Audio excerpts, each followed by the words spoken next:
안녕하십니까. 더불어민주당 대변인 이재정입니다. 오전 현안 브리핑입니다. 먼저 최고위원회 결과입니다. 오늘 제15차 최고위원회 회의에서 소상공인 특별위원장, 정책위 상임위 부의장, 민생연석회의 인선을 완료했습니다. 소상공인 특별위원장에는 전순옥 전 의원을 임명했습니다. 정책위 상임부의장은 상임위를 고려하여 초선 의원으로 인선하였습니다.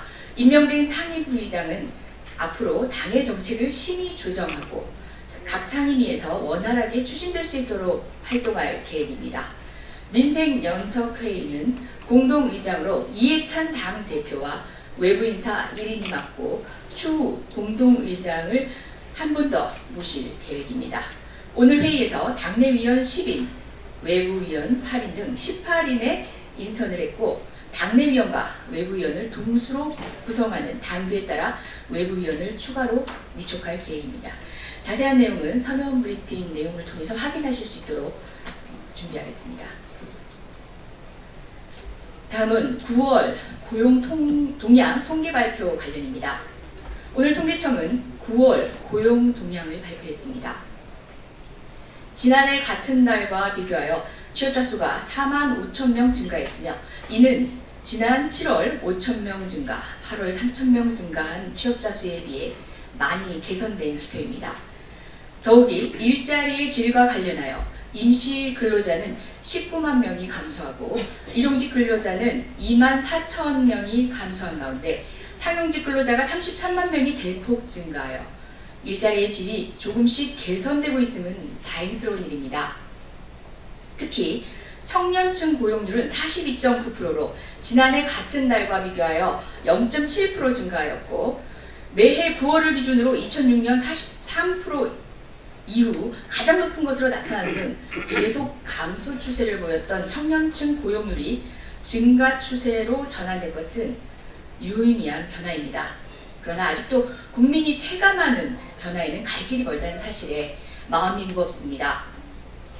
산업별로는 보건업 및 사회복지 서비스업이 가장 큰 폭으로 늘었고 정보통신업, 농림어업 등에서 증가세를 보이고 있습니다.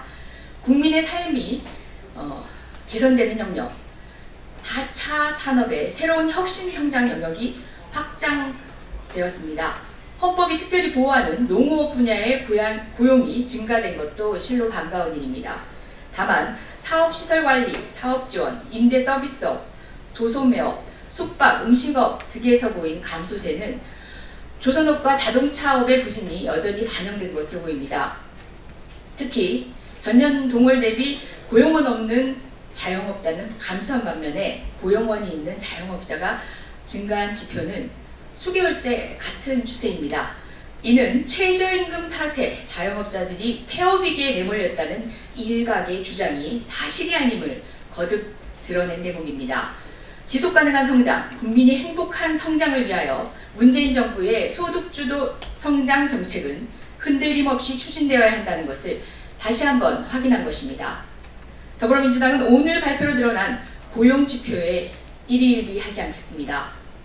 앞으로 상시 지속 업무의 정규직화, 비정규직 차별 해소, 지속적인 좋은 일자리 창출을 위해 노동의 가치를 존중할 수 있는 사회, 더불어 행복한 사회를 만들기 위해 최선을 다하겠습니다.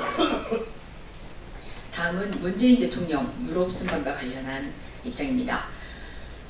문재인 대통령의 유럽 5개국 순방, 한반도 평화를 위한 한국의 노력에 세계가 동참할 계기를 마련하고 경제적 교류 협력의 확대로 번영의 전기가 될 것으로 기대한다. 문재인 대통령이 내일부터 21일까지 프랑스, 이탈리아, 교황청, 벨기에, 덴마크 등 유럽 5개국을 순방합니다. 문재인 대통령은 이번 유럽 순방에서 바티칸 교황청을 방문하여 한반도 평화를 위한 미사를 올리고 북한 김정은 국무위원장의 방북 초청 의사를 프란치스코 교황에게 전달하게 됩니다. 교황의 지지 메시지는 한반도 비핵화, 평화의 과정에 전 세계가 동참하는 계기가 될 것입니다. 또한 이번 정상회의와 유럽 5개국 순방은 한국과 유럽 간의 실질적 경제 협력의 성과로 이어질 것으로 기대합니다. 특히 이번 순방에서 문재인 대통령은 제12차 아시아 유럽 정상회의와 녹색 성장 및 글로벌 목표 2030을 위한 연대 정상회의에도 참석합니다. 한반도 평화를 동북아 평화로 만들고 지속 가능한 인류 번영, 세계 평화를 이끄는 정기를 마련할 것입니다. 이번 순방에 대한 국민들의 기대가 매우 높습니다. 문재인 대통령이 건강하고 안전하게 이번 유럽 순방을 잘 마치고 돌아오시길 바랍니다. 이상입니다.